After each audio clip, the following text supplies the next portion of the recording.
श्री स्वामी समर्थ सर्वांना. तर आज श्री स्वामी समर्थाचं आपण सांगत श्री स्वामी समर्थ आपली आई आहेत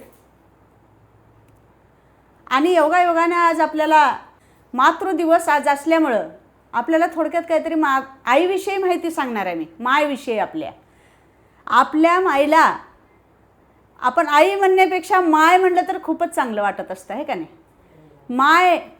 माय ह्या शब्दाची व्याख्याच वेगळी असते. माय म्हणून ज्या वेळेला ओरडलं त्यावेळेला अंतकरणातून माय हे आपलं तोंड उघडून आपण माय म्हणतो. आईपेक्षा माय चांगलं आणि माय ज्याला म्हणू वाटणं त्याला आई चांगलं, एवढ्या दोनच गोष्टी व्यवस्थित आहेत. म्हणून आपल्याला मस्तपैकी आई म्हणायचं. आणि आई ज्याला आई आहे ना ते खूप भाग्यवान आहेत. सगळ्यात जगात पवित्र प्रेम कुणाचं असतं? सगळ्यात पवित्र प्रेम, सगळ्यात निर्मळ प्रेम, निस्वार्थ प्रेम म्हणजे आई. त्या आईला कशाचीच अपेक्षा नसते. आई हे आईच असते, माय हे मायच असते. तिला माय म्हणले. अरे तिने किती व्यथा सहन करून घेते, किती दुःख सहन करून घेते. कधीच कुणाला काही सांगत नाही घरानं आपल्या लेकराविषयी. आपलं लेकरू किती हट्टी असू द्या, आईला आपलं लेकरू प्रिय असते. आपलं लेकरू म्हणजे खूप चांगलं असते. लहानपणी तर अरे माझ्या सोन्या, अरे माझा वाघ आला, अरे माझं सोनं आलं, माझा राजा आला. किती आई मुरकायची असते. किती मस्त लहानपणी लेकरू तिच्याच पांडीवर खेळत असतं, आईच्याच छातीतून दूध पित असतं आणि आईचेच सगळे संस्कार शिकत असतं. आणि शिकत ज्या वेळेला खेळून खाऊन तिच्या मांडीवर राहून मग ज्या वेळेला त्याला आई मांडीवर घेते ना, मांडीवर घेऊन त्याला पाजवायला लागते. आणि गरिबीचे दिवस असतात आणि त्या गरिबीच्या दिवसामध्ये आईला साबण मिळत नाही ना सोडा मिळत नाही. नदीवर जाऊन धुणं धुवून आणलेली आई, मळकी चोळी लिवलेली आई असते. त्यावेळेला हे लेकराला आईच्या चोळीचा वास नाही येत, आईच्या लुगड्याचा वास नाही येत. आपली आई कशी दिसते हे नाही बघत. पण तेच लेकरू ज्या वेळेला 22-25 वर्षाचं झालं ना आणि आईनं खूप शिक्षण शिकवली आणि मोठी नोकरी लागली, मग त्यावेळेला आपल्या आईची लाज वाटायला लागते. का म्हणून असं झालेलं आहे? कशामुळे हे झालेलं आहे? का व्हावं असं? आई कधी विचारते का? तुम्ही कितीही जर वाईट कपडे लिहून या, कसल्याही कपड्यात जर पिऊन आला मुलगा, एखाद्या आईचा मुलगा जर पिदाडू असला, पिऊन आला आणि कुठंतरी घाणीमध्ये पडून आला, तरीसुद्धा आई काय म्हणते? माझं लेकरू म्हटलं चांगलं आहे. हे चलत आलेलं आहे आणि हेच खरं आहे. आईपेक्षा श्रेष्ठ कुणीच नाही, आईपेक्षा श्रेष्ठ कुणीच नाही. आई म्हणत नाही की 5 लेकरं असू द्या ना 10 लेकरं असू द्या. आईला सगळ्या लेकराला समान प्रेम करणारी आई असते. पण ही आई आपल्याला मोठं झाल्यानंतर किंवा आपण आपल्या घरी गेल्यानंतर आपल्या आई जड का व्हायला लागते? ते आई आणि वडील. आई ही माया आणि वडील ही छाया. छाया देणारे, शीतल छाया देणारे एखादे लिंबाचं झाड म्हणजे आपले वडील असतात. आणि जाई जुईच्या येलाप्रमाणे जे पसरत जाते का नाही माया, त्या पद्धतीची आपली आई असते. तिचं अंतकरण खूप मोठं असतं, सागराप्रमाणे तिचं माया असते. मग का बाबा, का आपल्याला ती जड व्हायला लागले वरचीवर? काय निघालं हे कलियुग? कसं निघालंय? जे मुलं मोठे मोठे कारमध्ये मोठे मोठे कुत्रे घेऊन फिरतात ना, त्यांच्या आया अक्षरशः भीक मागायला लागल्यात. हे आपल्या देशात व्हावं का? हे असं होऊ नये. हे लेकराला का बघवत असेल? एखाद्या आईला बघवत नाही ना. लेकरू उन्हात बसून सुद्धा खाल्लं ना, थांबून पाणी गटगट पेत असलं ते सुद्धा आईला बघवत नाही. मग हे लेकराला का बघवत आहे? लेकराचं अंतकरण हे असं का झालं आहे?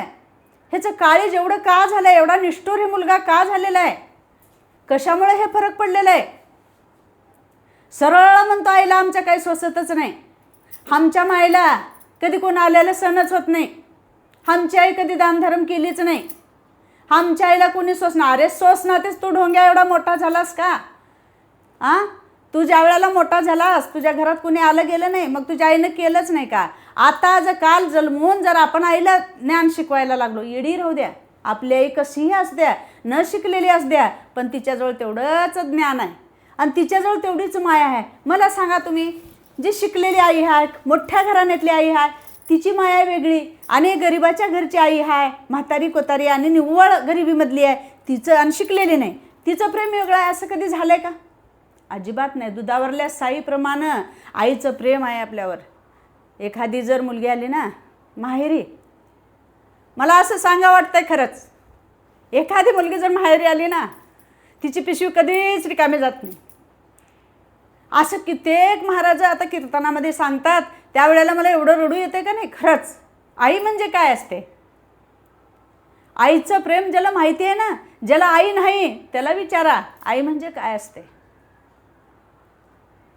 खूप आई करत असते, आई स्वतःच्या पोटाला उपाशी मरत असते, पण आपल्या लेकराला जेवला का नाही, झोपला का नाही, जेवला का नाही, रात्री जर उशिरा 12-1ला जर मुलगा आला तर कुठं गेला असेल, कुठं गेला असेल, कुठं गेला असेल, हे प्रयत्न आईचे असतात.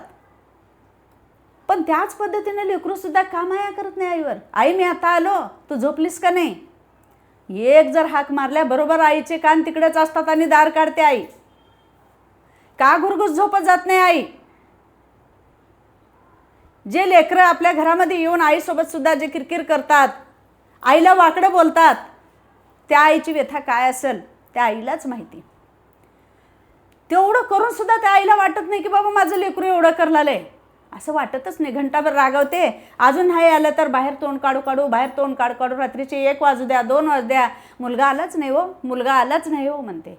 आणि त्याच्यातल्या त्याच्यात जर त्या आईला वडील जर असले तर लय चांगलं.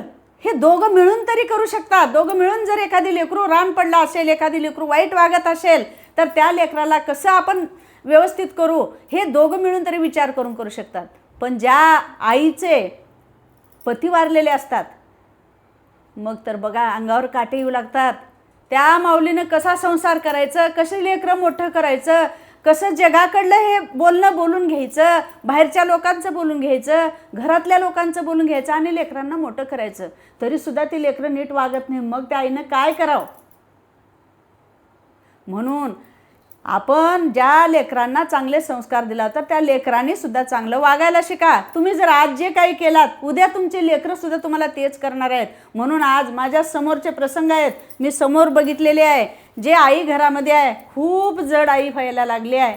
का होते मला हेचंच कारण समजतच नाही. मी खूप जाऊन भजनं करते, मी खूप भारुडातून सुद्धा सांगत असते की बाबा मुंबई पुण्याला असलेले लेकरं सुद्धा काय म्हणतात, आई तू खेड्यामध्ये जा, आई तू इथं आमच्याकडे सिटीला राहू नको, माझ्या घरी मोठे मोठे साहेब लोक येतात, आमच्या घरी आम्ही बड्डे साजरा करत असतो, त्यावेळेला जर मोठे साहेब माझ्या घरी आले तर तू तंबाखू खातेस, तू पान खातेस, थुकून माझी बिल्डिंग तू खराब करतेस, आणि तुझे हे काटापदराची साडी नेसून इथं बसतेस, तर माझे साहेब आले, लोक आले तर मी काय म्हणून सांगू.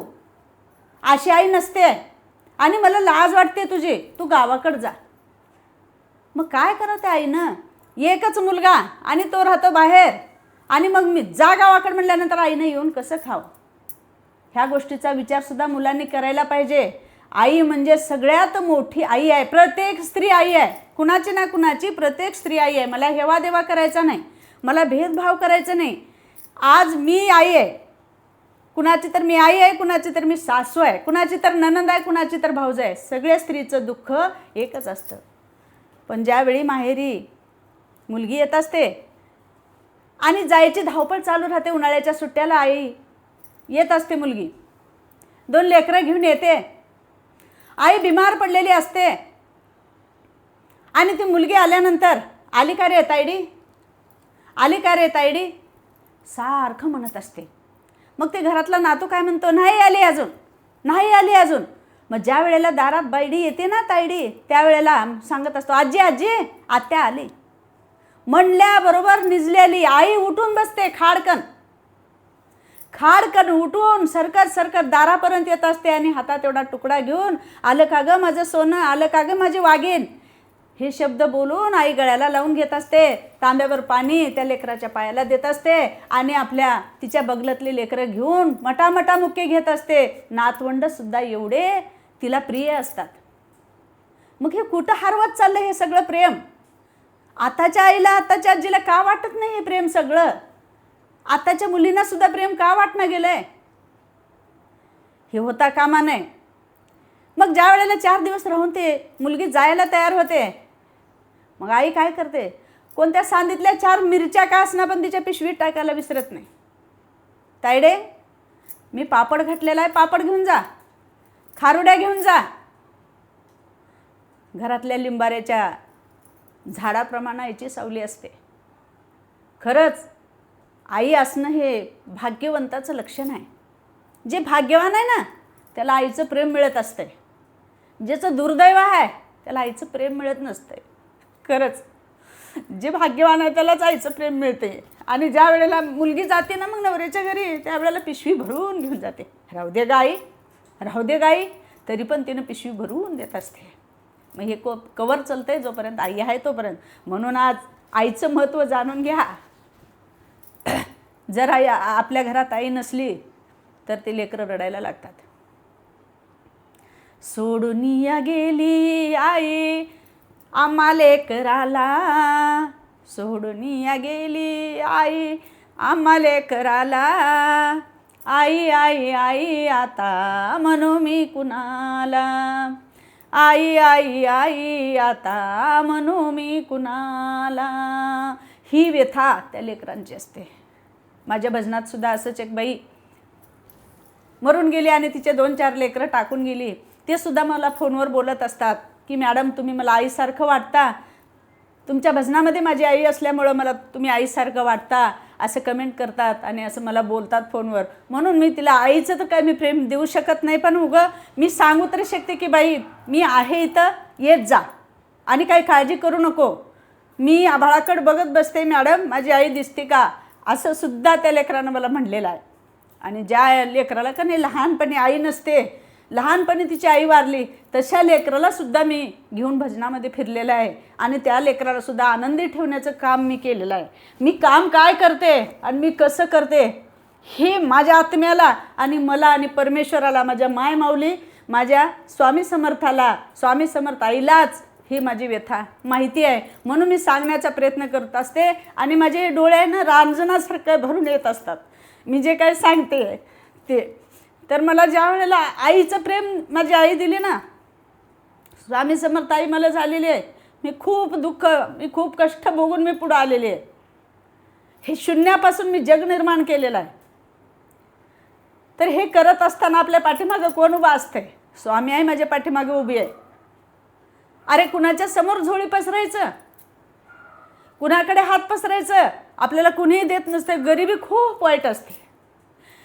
त्या गरिबीच्या लाटा झेलून, त्या गरिबीच्या लाटा तरंगून मी इकडं आलेले आहे. आत्तापर्यंत इथपर्यंत येऊन हे संसार केलेले आहे. पण हे संसार सगळेजणच करतात, माझ्यापेक्षा सुद्धा वाईट असतं, माझं म्हणणं तसं नाही. पण हे जे असतं ना, हे आपण करत असताना योगायोगानं परमेश्वर रूपानं आपल्याला, आईच्या रूपानं परमेश्वर जे साथ देतात, तसं स्वामी आईनं मला साथ दिली. आणि मला तुळजापूरच्या अंबामाईनं अगं घे परडी हातामध्ये, घे परडी आणि माग जोगवा असं म्हणल्यानंतर मी हातात परडी घेऊन जोगवा मागून माझे 2 लेकरं मी सांभाळलेली आहे. ही खरी आणि सत्य घटना आहे आणि सगळ्यांनी बघितलेली घटना आहे. अशा पद्धतीनं मी लेकरांना मीठ आणि पीठ माझ्या परडीतलं खाऊ घालून माझ्या अंबामाईची सोन्याची परडी माझ्या हातावर आलेली आहे. आणि हे करत करत हा संसाराचा गाडा चालवीत मी शाळा काढून 4 शिक्षकांना मी अन्नावर बसवलेली आहे. हे माझ्या मनाला माहिती आहे. मी त्या पद्धतीने असं करून सेवा करत करत मग भजनाकडे वळले. मग जिथं भजन करायला गेले, मला पामराला कुठलंच काही येत नव्हतं. त्यावेळेला मला स्वामी आईनं खूप काही मला दाखवलेलं आहे. मला असं चमत्कार दाखवून समोर येऊन जा बेटा म्हणलेलं नाहीत, पण माझ्या पाठीशी त्यांचा सदैव हात आहे. तुळजाभवानीचा सदैव हात माझ्या पाठीशी असल्यामुळं माता संतोषी माताला धरून मी एवढे भजनं केले, एवढी भरपूर भजनं केले आणि भरपूर काही लोकांच्या घराघरांना माझं नाव झालेलं आहे. आणि त्याच पद्धतीनं मला स्वामी आईनं भरपूर काही दिली. म्हणून मी पहिल्यांदा अक्कलकोटला ज्या वेळेला गेले, अक्कलकोटला गेले, माझ्या सुनबाईकडून माझ्या स्वामी समर्थाची प्रतिमा माझ्या घरी आली आणि मी काही तेवढी सेवा करतच नव्हते, हे तर तुम्हाला पहिल्याच्या अनुभवामध्ये. मग स्वामी आई माझ्या घरी आल्यापासून मला खरंच मला कसलंच काही कमी पडलेलं नाही. म्हणून मी उतून मातून गेलेली नाही. जे आहे ते योग्य रीतीनं चालत आहे. तसंच आपली नाव आहे ना, हे सागरात आपली नाव चाललेली आहे. मग या नावेमध्ये 2 मित्र बसलेले आहेत. मग आपल्याला हे पहिलं तीराकडे जायचं आहे. आपल्याला ज्या वेळेला सागरात बसलो आणि नाववाल्यानं नाव हाकलले, मग ती नाव आपण स्वतः हाकायची आहे. म्हणून नाव हाकत असताना मी कितीही जोरात नाव हाकायला लागले, मग माझं लक्षच त्या नावेकडे नाही. आणि चालता चालता भरमधामध्ये भवरा आला आणि नाव पालती झाली. मग आपण त्यावेळेला चालू केलो की बाबा देवा देवा देवा देवा मला वाचव. आणि दुसरी जी मित्राची नाव होती, तो कुठल्याच नाव हाकत नव्हता. शांतरीते मस्त ज्याप्रमाणे समुद्राचे लाटा जात होत्या, शिस्त लाटा जात होत्या, त्या पद्धतीने त्या नावेमध्ये तो मुलगा बसलेला होता. मग त्या मुलाला चिंता का नव्हती? त्याची नाव सरळ का चालत होती आणि ह्याची नाव पलटी का झाली? त्याचं एकच आहे, ज्या नावेमध्ये ते मुलगा होता त्या नावेमध्ये स्वतः समर्थ आई, स्वतः परमेश्वर त्याचे नाव चालत होता. का तर त्याच्या तोंडामध्ये, त्याच्या मुखामध्ये सरळ देवाचं नाव होतं. नामस्मरण करत होता, देवाचं नाव घेत होता. श्री स्वामी समर्थ, श्री स्वामी समर्थ, श्री स्वामी समर्थ. हे नाव तुम्हाला ज्या देवाचं घ्यायचं ते घ्या, जे नाव घ्यायचं पण सतत नाव घेत राहा. मग त्याची नाव स्वतः स्वामी आई चालवत होते. म्हणून त्यानं शांत बसलेला होता आणि त्याची नाव पहिलं तीराला जाणारच होती. हे पक्का विश्वास, पक्का भरवसा त्या मित्राला होता. आणि त्याची नाव सरळ पुढं गेली आणि ह्याची नाव भवरा आला आणि मध्ये डुबून गेली.